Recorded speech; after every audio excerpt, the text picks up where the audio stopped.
I knew this day would come, but I never thought it would be so soon. My dad and I had a special bond, one that spanned the 37 years of my life and the 37 years of his life of public service. Our connection was and remains one of heart, spirit, and soul. It is almost impossible to put that connection into words, but I am deeply grateful for it. And today, I just want to say thank you, Daddy.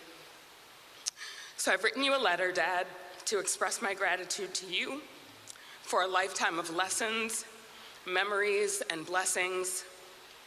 Recently, you said my handwriting was getting too small, so like in recent times, I would like to read this note of thanks to you aloud. Except today, Daddy, all these people have gathered to celebrate your life, so it's not just you and me. I hope as always to make you proud. Dear Dad, over the past week, Baltimore, the nation, and the world have celebrated your life and your contributions to our collective humanity. You were so many things to so many people. You touched so many lives, and that's because yours was one not only of duty and service, but one of compassion and empathy.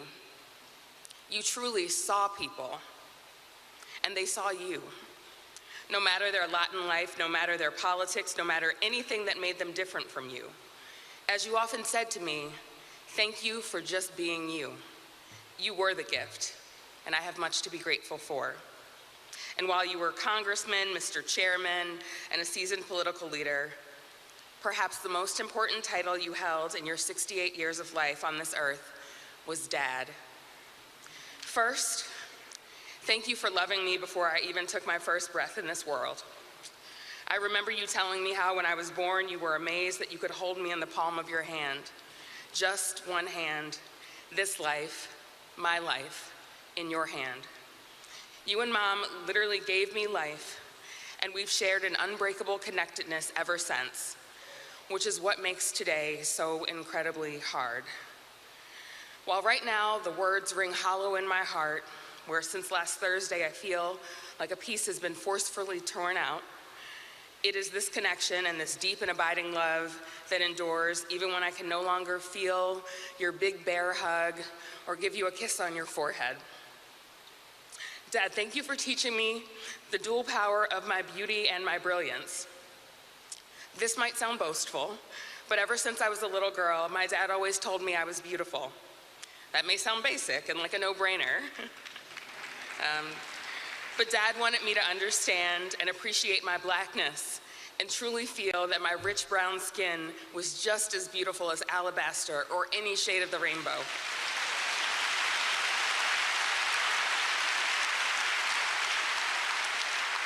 He insisted on buying me brown dolls that looked like me so that I could truly appreciate myself and what made me different, from the width of my nose to the fullness of my lips and to the coarseness of my hair. Now, as Dad would say often in speeches, just a footnote here, I vividly remember being on the playground in elementary school and a classmate calling me ugly, to which I retorted, well, my daddy says I'm beautiful.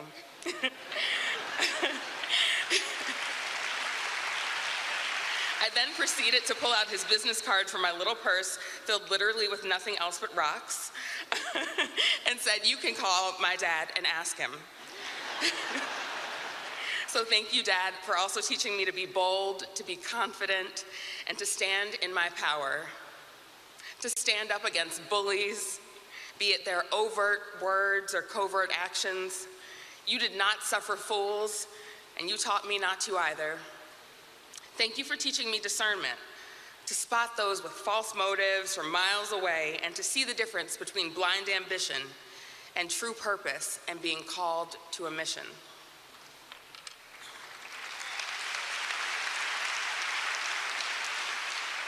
Thanks for teaching me what leadership by example means by exhibiting it. And just to circle back on blackness and brilliance, Daddy, thank you for encouraging Adia and me to attend Howard University, your alma mater. You once quipped in a speech at Howard's Chapel the year before I enrolled that no matter where I decided to go to college, your tuition checks would be going to Howard.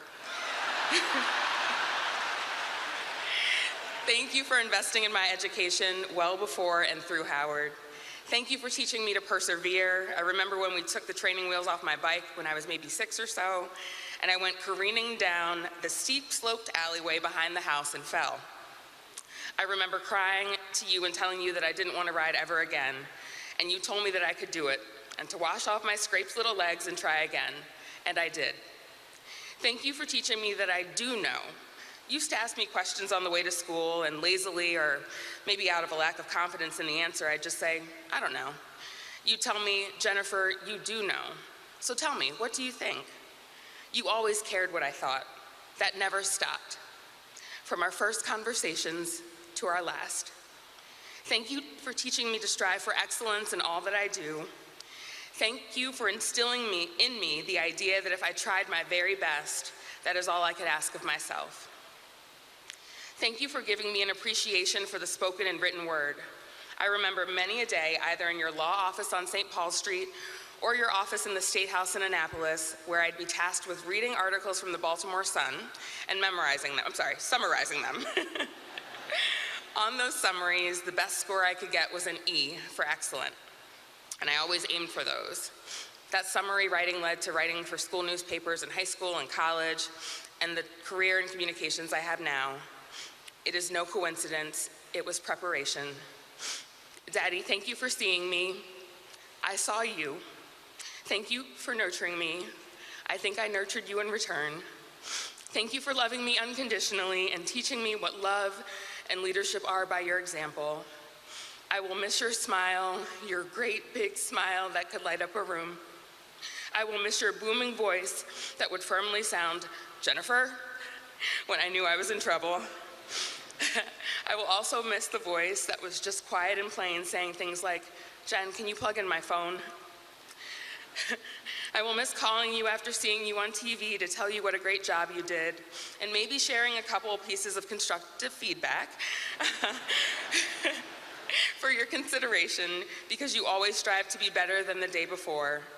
You encouraged me to have a point of view and a thoughtful critique. I will miss you calling me before dawn on my birthday to sing your very special renditions of Happy Birthday, complete with a lot of riffs and soul, but perhaps not a steady tune. I will miss our exchanging Christmas presents and you immediately trying on whatever sweater or Under Armour tee or fleece was a part of the gift. I will miss opening presents from you and you saying, I saw it and it just looked like you.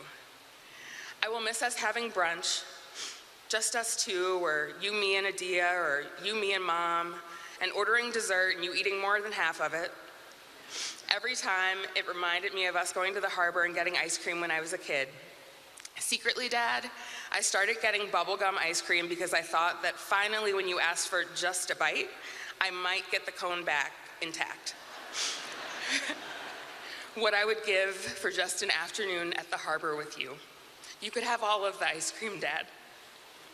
I will miss the way you squeezed so much ketchup onto pretty much everything, but especially the fries that ended up soggy with tomatoey goodness at the bottom. I will miss your wise words. I will miss our brief conversations between meetings and hearings, and I will miss the longer ones. I will miss our month or so long of recent Saturday night sleepovers when we just hung out and discussed just about everything in our lives. Sometimes we just stay silent and watch the latest 2020 murder mystery. I'd look over to you just to see your face and catch you catching a glimpse of mine. That is love, enduring love. We weren't just dad and daughter, we were confidants and friends, and Daddy, I will miss that the most. So on this day, after so much has been said in a week filled with celebrations of your life, to steal a phrase from you, I just stopped by today to tell you how much I love you, how much I thank you, and how much I will be indebted and forever connected to you. That does not change as you've transitioned from this life to the next. Our love endures. Rest well and rest easy, Daddy. You deserve it. I know our conversations and connections won't be in person anymore, but they will be just as they've always been, filled with heart, spirit, and soul. I love you, Dad. Thank you.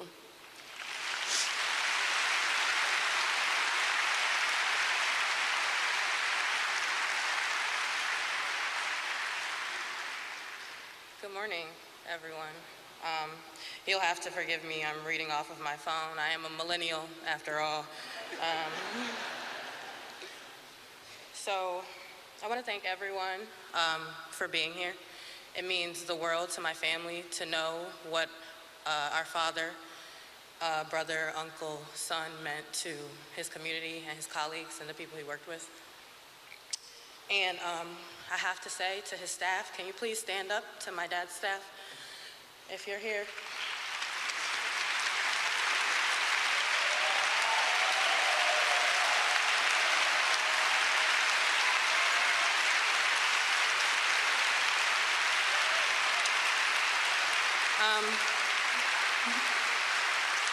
They deserve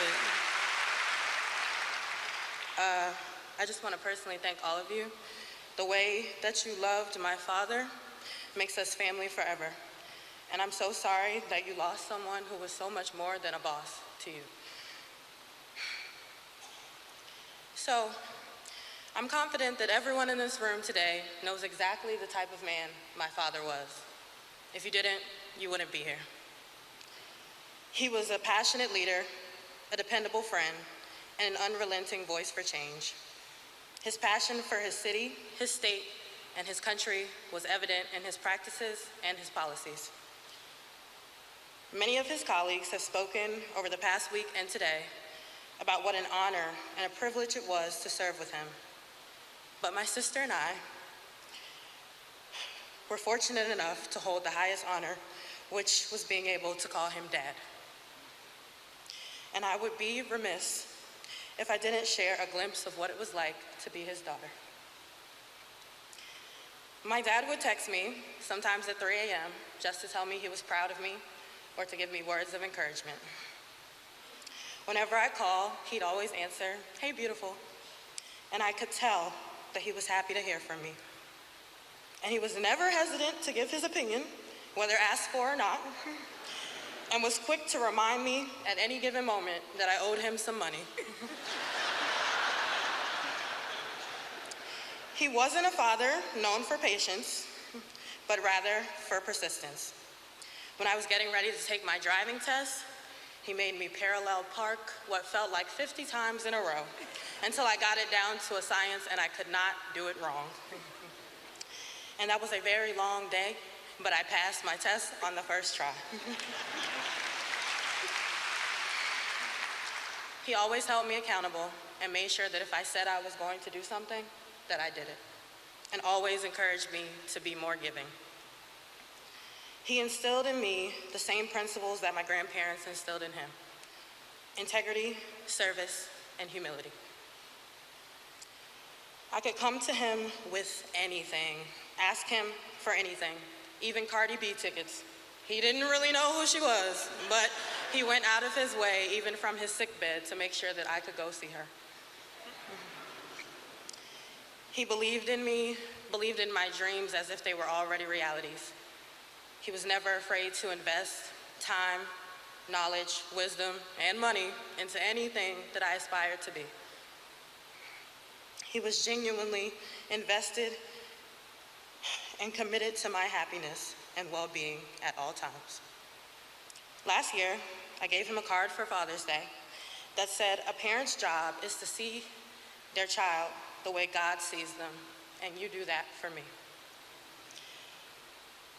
And I would encourage all the parents here and watching to see their children the way my dad saw me, the way God sees me, without limitations, not bound by obstacles or circumstances, and with the power to determine my own destiny.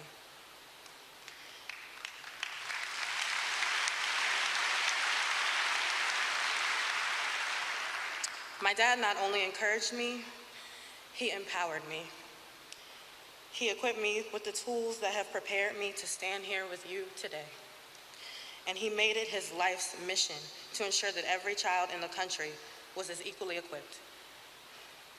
We owe it to him, I owe it to him, to not let his life's work go in vain. In his infamous first speech on the House floor, he recited his favorite poem, just a minute.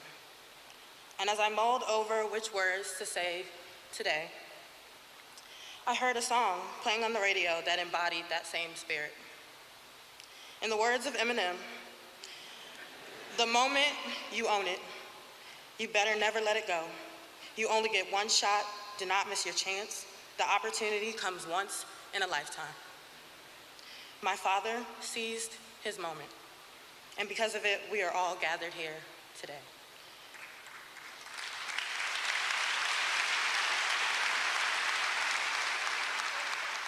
And to all of you, when the time comes, I hope that you seize yours as well. Thank you. I love you, Dad.